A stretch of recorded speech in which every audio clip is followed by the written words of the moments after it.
Hi friends, my name is Raman and you are watching Solar Fact. Before starting today's topic, I would request you to all who are new on my channel, please like and subscribe my channel. So this channel is basically for solar and electrical related. So if you want to know about electrical and solar, then it's the right channel for you. Please like and subscribe so that you can be updated with this industry. Okay, so now we will start today's topic. So आज का हमारा topic है कि what is reactive power. So reactive power क्या होता है और किसी भी इंडस्ट्री में रिएक्टिव पावर की क्या रिक्वायरमेंट होती है.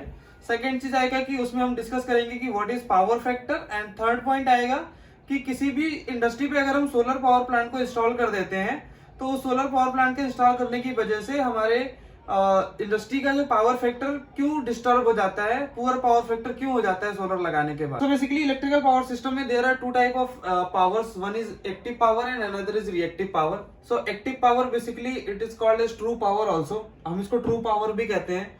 सो और reactive power is called as useless power भी बहुत सारे लोग इसको बोलते हैं, बट ये एग्जैक्टली यूजलेस पावर नहीं होता है. सो इंडस्ट्री में विदाउट रिएक्टिव पावर के आप एक्टिव पावर को जनरेट नहीं कर सकते हैं, बिकॉज जितना भी जनरेटिंग सोर्सेस होते हैं, जैसे हमारा जनरेटर हो गया, तो जनरेटर में जब भी हम कोई भी मैग्नेटिक फील्ड जनरेट करते हैं तो that is possible just because of this reactive power.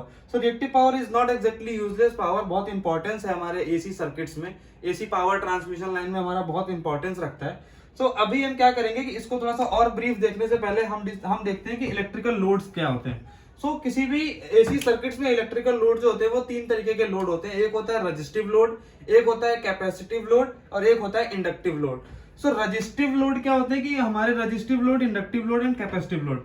Resistive load जो लोड हमें हमारे आउटपुट को in the form of heat देते हैं. हीट का मतलब हो गया कि जैसे जैसे हम कह सकते हैं कि हमारा प्रेस हो गया, हमारा बल्ब हो गया, that is called as resistive load. Resistive load. Inductive loads की अगर मैं बात करूं तो जैसे हमारा मोटर्स हो गई, मोटर्स जो हो गई जिसमें भी हमें वाइंडिंग देखने को मिलता है, that is called as inductive load. Third one आता है कि कैपेसिटिव लोड कौन से होते हैं. तो कैपेसिटिव लोड इज बेसिकली जो कैपेसिटर बैंक्स होते हैं हमारे, that is called as capacitive load. अब इसमें आता है कि जैसे मैंने आपको बताया कि रिएक्टिव पावर का जो कॉन्सेप्ट है that is only for AC circuits. DC के फॉर्म में आपको कभी भी डीसी सर्किट्स में रिएक्टिव पावर देखने को नहीं मिलता है.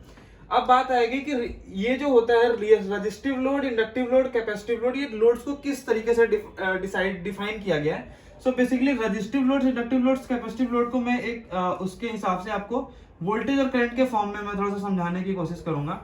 सो बेसिकली होता क्या है कि जब भी आपका रजिस्टिव लोड जो होता है उसमें क्या होता है, वोल्टेज एंड करंट जो होता है दोनों सेम फेज पे होता है. यानी कि अगर मैं जैसे मैंने बताया कि रिएक्टिव पावर क्या होता है कि रिएक्टिव पावर जब किसी भी एसी सर्किट में इन्वॉल्व हो जाता है तो होता क्या है कि रिएक्टिव पावर होने की वजह से वोल्टेज और करंट के बीच में एक फेज डिफरेंस क्रिएट हो जाता है. तो अगर आप देखोगे रजिस्टिव लोड की अगर मैं बात करता हूं तो रजिस्टिव लोड में क्या होता है कि वोल्टेज और करंट जो है वो सेम फेज में फ्लो करता है. सो कोई भी रजिस्टिव लोड अगर होगा तो वहां पे रिएक्टिव पावर आपको देखने को नहीं मिलेगा.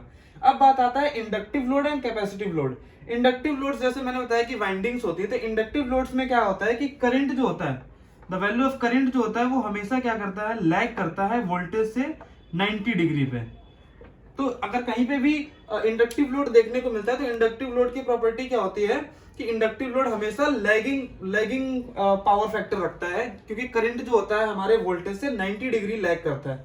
सेम चीज अगर मैं कैपेसिटर बैंक्स या कैपेसिटिव लोड्स की बात करूं तो इसमें क्या होता है कि हमारा जो करंट होता है वो क्या करता है, वोल्टेज से 90 डिग्री लीड करता है. 90 डिग्री क्या करता है, लीड करता है. सो कैपेसिटर जहां भी होते हैं वो लोग कैपेसिटर जो होते हैं वो होते हैं लीडिंग पावर फैक्टर की प्रॉपर्टी रखते हैं.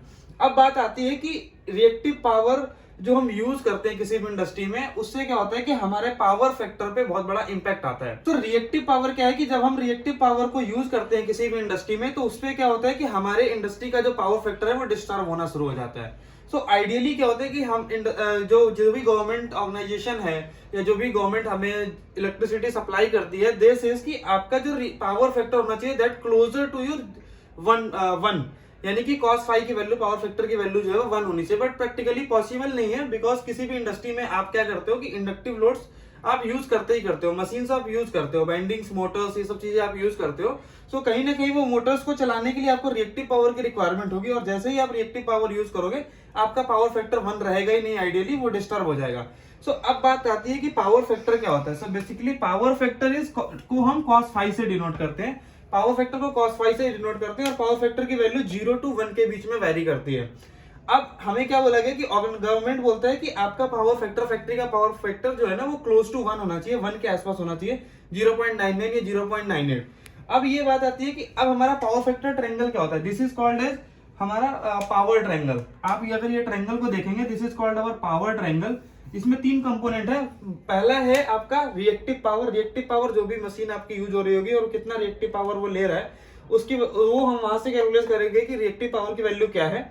Second one is active power, जो उस इंडस्ट्री के अंदर आप एक्टिव पावर यूज कर रहे होंगे। इन दोनों का वेक्टर सम अगर कर देते हैं तो हमें मिलता है एपरेंट पावर। अब जैसे मैंने बताया कि पावर फैक्टर क्या होता है, cos फाई, तो cos फाई की वैल्यू अगर हम यहां से निकालेंगे तो active power upon apparent power की वैल्यू जो होगी that is called as cos phi, यानी कि पावर फैक्टर।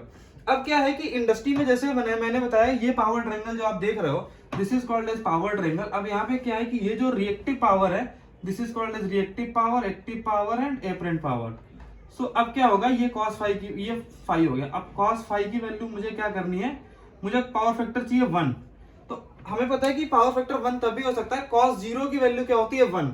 cos 0 की वैल्यू 1, 0 कब हो सकती है, जब ये रिएक्टिव पावर की वैल्यू मेरी 0 हो। यानी कि कोई ऐसी इंडस्ट्री जहां पे रिएक्टिव पावर जो कंज्यूम हो रहा है उसकी वैल्यू अगर 0 हो जाए तो हमारा क्या होगा, ये जो फाई की वैल्यू, ये जो एंगल जो है, ये वाला जो एंगल है, ये मेरा जितना कम हो जाएगा, लाइक इस तरीके से, यानी कि जिस टाइम पे मेरा एंगल की वैल्यू 0 हो जाएगी, फाई की वैल्यू 0 हो जाएगी, तो क्या होगा, cos 0 की वैल्यू हो जाएगी 1, यानी कि उस फैक्ट्री का जो पावर फैक्टर होगा वो क्या हो जाएगा, 1 हो जाएगा। सो अब मैं बात करूं कि प्रैक्टिकली ये संभव नहीं है कि आपका कोई भी इंडस्ट्री जो हो उसका पावर फैक्टर 1 हो जाए। बट अब गवर्नमेंट सेज कि अगर मैं कोई भी इलेक्ट्रिसिटी ट्रांसमिट करता हूँ जनरेट करके, और हमारे को जो भी लोड है जहाँ पे हमारा कंज्यूम हो रहा है वो पावर, अगर मैं उसको ट्रांसमिट करता हूँ तो गवर्नमेंट कहता है कि हमारे को क्या होता है, लॉसेस हो जाती है, that is called I square और लॉसेस। ये मेरे को लॉस हो रहा है। तो आई की वैल्यू क्या है, आई इज द करंट। अब जैसे मैंने मान लो बात किया कि एक कोई फैक्ट्री है, 100 किलोवाट उसका लोड चल रहा है, 100 किलोवाट किसी फैक्ट्री का लोड है, और लेट्स से कि अज्यूम कर लेता हूँ कि 50 एम्पियर्स इसको चाहिए। ये जस्ट कैलकुलेशन के लिए डेटा लिया गया कि 50 एम्पियर्स उसको चाहिए। तो अब होगा क्या कि जहां से भी हम इलेक्ट्रिसिटी जनरेट कर रहे हैं वहां पे एम्पियर की वैल्यू क्या होगी, 50। तो 50 का square into R is the resistance of the conductor जिसमें हम करंट को फ्लो करके अपने लोड तक लेके जा रहे हैं। तो जो भी XYZ जो भी वैल्यू होगी, तो इसकी वजह से क्या हो रहा है कि एक लॉस देखने को मिलता है मुझे जनरेटिंग स्टेशन से अपने लोड तक पहुंचाने के लिए। तो गवर्नमेंट कहता है कि अब मुझे आप रिएक्टिव पावर भी मेरे से कंज्यूम मत करो, क्योंकि इस रिएक्टिव पावर की वजह से भी ट्रांसमिशन के अंदर क्या होगा, लॉस देखने को मिलेगा। सो गवर्नमेंट क्या करता है कि गवर्नमेंट क्या करता है कि पेनल्टी लगा देता है इंडस्ट्रीज को अगर उनका पावर फैक्टर खराब है। खराब होने का सेम मकसद है कि आपका रिएक्टिव पावर जो आप कंज्यूम कर रहे होंगे उसकी वैल्यू बहुत ज्यादा होगी। सो ये सिंपल थोड़ा सा मैंने आपको समझाने की कोशिश की कि बेसिकली रिएक्टिव पावर क्या होता है। अब सेकंड पॉइंट पे आते हैं। अब मैं बताऊंगा आपको कि जैसे अभी मैंने बताया कि रेजिस्टिव लोड में क्या होता है, करंट और वोल्टेज जो है वो सेम फेज में रहते हैं। इंडक्टिव लोड में क्या होता है कि हमारा वोल्टेज जो है, यानी कि जो करंट है वो लैग करता है हमारे वोल्टेज से। कैपेसिटिव में क्या होता है कि हमारा जो करंट होता है वो लीड करता है। अब ये आगे कि अगर जैसे मुझे मान लीजिए कि हमें रिएक्टिव पावर की वैल्यू 0 है, तो मुझे क्या करना पड़ेगा, जितना भी रिएक्टिव पावर की मुझे रिक्वायरमेंट है वो मुझे क्या करना पड़ेगा, अपने कैपेसिटर बैंक से मुझे वो फुलफिल करना होगा। तो अब होता क्या है कि कोई भी इंडक्टर की अगर मैं बात करता हूँ, तो इंडक्टर अगर मैं इस तरीके से बना दूं, तो ये हो गया आपका inductor and this is your capacitor.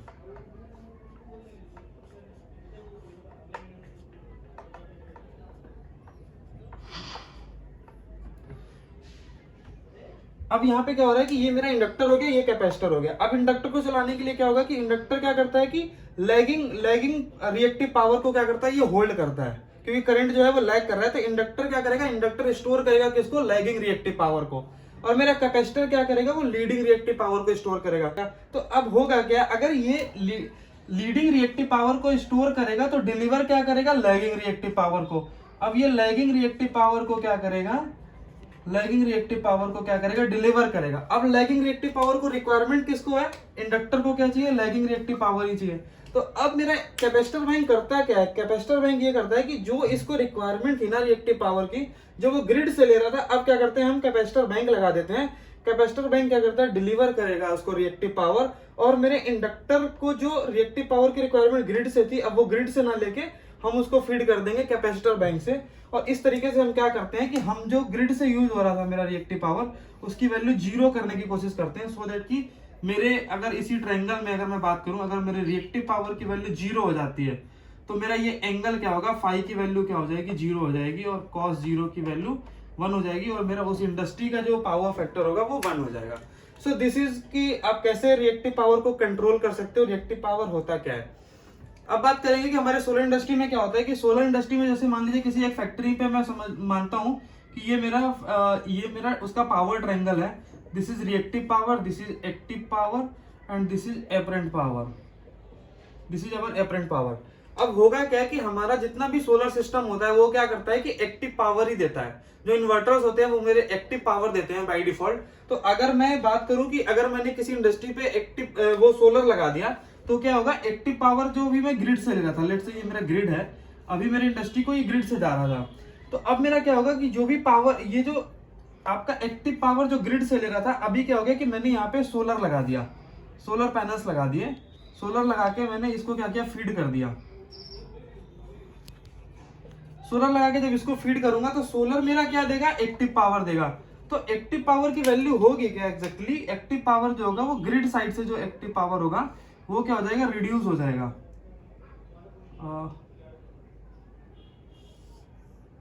This would be like this. तो एक्टिव पावर की जो 100 लेट से 100 किलोवाट का था, तो 100 किलोवाट की जो रिक्वायरमेंट थी ना, अब क्या हो जाएगा, ग्रिड से लेट से 40 रह जाएगा। यहाँ पे मेरा 60 मेरा क्या किया, सोलर ने दे दिया, लेट से ये सोलर से आ गया, सोलर से आ गया, और ये रिएक्टिव पावर की वैल्यू जो होगी वो सेम रह जाएगी। तो क्या होगा, ये फाई की वैल्यू जो होगी वो बढ़ जाएगी। तो क्या होगा, मेरा पावर फैक्टर कॉस फाई की वैल्यू जैसे जैसे बढ़ेगी, अगर फाई की वैल्यू बढ़ती जाएगी तो क्या होगा, पावर फैक्टर मेरा 1 से क्या करेगा, 1 से नीचे आना शुरू कर देगा, यानी कि 0.6, 0.7, 0.8 इस तरीके से आना शुरू कर देता है। तो अब हम क्या करते हैं कि हमारे सोलर इन्वर्टर्स में एक फीचर और भी होता है कि आप अपने सिस्टम के अकॉर्डिंग रिएक्टिव पावर भी दे सकते हो अपने सोलर के इन्वर्टर से। तो हम क्या करते हैं, किसी भी इंडस्ट्री में हम करते हैं कि हमें रिएक्टिव पावर के साथ साथ हम क्या करेंगे, जैसे मेरा ये एग्जिस्टिंग जो ट्रायंगल था, ये मेरा रिएक्टिव पावर था, ये मेरा एक्टिव पावर था, और ये मेरा एपरेंट पावर था। अब हम क्या करेंगे कि हम अपने इन्वर्टर से, सेम इन्वर्टर से क्या करेंगे, एक्टिव पावर के साथ साथ रिएक्टिव पावर भी इंडस्ट्री को देंगे। तो अब होता क्या है वहां पे, अब होगा ये कि रिएक्टिव पावर की वैल्यू भी कम होगी और एपरेंट पावर की वैल्यू भी कम होगी। तो अब मेरा ये ट्रायंगल कहीं इस तरीके से आएगा, और ये जो एंगल होगा ये अब हो जाएगा मेरा और कम। अब ये मेरे लिए ये एंगल होगा। अब इस एंगल के हिसाब से जैसे जैसे मेरा एंगल जीरो के क्लोजर आएगा, तो मैंने आपको बताया कि जैसे जैसे ये जीरो के क्लोजर आएगा तो क्या होगा, पावर फैक्टर जो है इंप्रूव होना शुरू हो जाएगा। तो यही होता है सोलर इंडस्ट्री में। तो सिंपल है, इसको मैं कंक्लूड करूं इस पूरे चैप्टर को, तो इसमें हम ये कहेंगे कि जितना रिएक्टिव पावर जो है वो एक्टिव पावर को जनरेट करने के लिए रिएक्टिव पावर का बहुत बड़ा रोल है। किसी भी जनरेटिंग मोटर्स या आपको आर्मेचर्स इन सब में वाइंडिंग में जब आपको मैग्नेटिक फील्ड अगर जनरेट करना होता है तो होता क्या है कि आपको रिएक्टिव पावर की रिक्वायरमेंट होती है। विदाउट रिएक्टिव पावर आप मैग्नेटिक फील्ड नहीं जनरेट कर सकते। सो कॉन्सेप्ट आ गया कि without reactive power active power को आप जनरेट नहीं कर सकते। Active power is called as true power और यूजफुल पावर, जिसको हम यूज करके अपनी मशीन को चलाते हैं और हम सारे पैरामीटर्स को यूज करते हैं। उसके बाद आता है resistive load, inductive load and capacitive load, जो मैंने ऑलरेडी आपको बताया। रेजिस्टिव लोड में वोल्टेज करंट एक फेज में होता है। इंडक्टिव लोड्स में क्या होता है कि करंट जो होता है वो हमारा लैग करता है, कैपेसिटिव में करंट लीड करता है। इसीलिए किसी भी इंडस्ट्री में जब हम कैपेसिटर बैंक लगा देते हैं तो क्या है कि कैपेसिटर बैंक क्या रखता है, लीडिंग रिएक्टिव पावर, और डिलीवर करता है लैगिंग रिएक्टिव पावर। और लैगिंग रिएक्टिव पावर किसको रिक्वायरमेंट होती है, हमारे इंडक्टिव लोड्स को। तो हम क्या करते हैं, वो कैपेसिटर बैंक लगा के जो पावर फैक्टर की प्रॉब्लम थी वो हम अपने इंडस्ट्री में ही दूर कर लेते हैं। इसलिए आपने सुना होगा कि इंडस्ट्रीज में क्या मिलती है देखने को, एपीएफसी पैनल या पावर फैक्टर पैनल देखने को मिलता है। Power factor is simple, cos phi से डिनोट करते हैं। पावर फैक्टर का formula is active power upon apparent power. Apparent power क्या होता है, apparent power is simple vector summation of active power and reactive power. किसी भी इंडस्ट्री में, अब मैं सोलर की बात करता हूँ, किसी भी इंडस्ट्री में जब आप सोलर लगाते हो तो सोलर इन्वर्टर क्या करता है, बाय डिफॉल्ट आपको एक्टिव पावर डिलीवर करता है। एक्टिव पावर जब डिलीवर करता है तो इंडस्ट्री में जो एक्टिव पावर हम ग्रिड से यूज कर रहे थे, एक्टिव और रिएक्टिव पावर, उसमें क्या होता है कि एक्टिव पावर जो ग्रिड से ले रहे थे पहले, वो उसकी वैल्यू कम हो जाती है और रिएक्टिव पावर की वैल्यू सेम होने की वजह से एंगल जो है हमारा बढ़ जाता है और पावर फैक्टर क्या होता है, डिस्टर्ब हो जाता है। उसी चीज को कैसे हम मीट आउट कर सकते हैं, उसमें हम क्या करते हैं कि इन्वर्टर से हम क्या करते हैं, एक्टिव पावर के साथ साथ रिएक्टिव पावर की भी सेटिंग कर देते हैं। तो मेरा इन्वर्टर क्या करता है, एक्टिव पावर के साथ साथ रिएक्टिव पावर भी देता है, जिससे हम अगेन वापस से अपने किसी भी इंडस्ट्री में जो हमने सोलर पावर प्लांट लगाया हुआ है उसका हम पावर फैक्टर वापस से मेंटेन कर लेते हैं। बट एक सजेशन मेरा रहेगा कि कभी भी आप सोलर इन्वर्टर से रिएक्टिव पावर मत दीजिए, क्योंकि अगर आप रिएक्टिव पावर देंगे तो ओवरऑल इन्वर्टर के से जो आपको जनरेशन मिलना चाहिए, उस प्लांट से जो जनरेशन मिलना चाहिए वो ड्रॉप हो जाता है। सो आपको हमेशा ना automatic power factor control system पे जाना चाहिए, ताकि आप एटलीस्ट सोलर लगाने के बाद आपको जो सोलर से जनरेशन चाहिए वो 100% आपको मिल सके। So I think I tried to cover all these points. I hope this video would be informative for you. Please share this video with your colleagues also, so that they can also get this information. And in future, if you want to see such kind of videos, then please subscribe my channel, like my channel, and share with your friends. Thank you. Very soon we will meet with another video. Thank you so much. Thank you.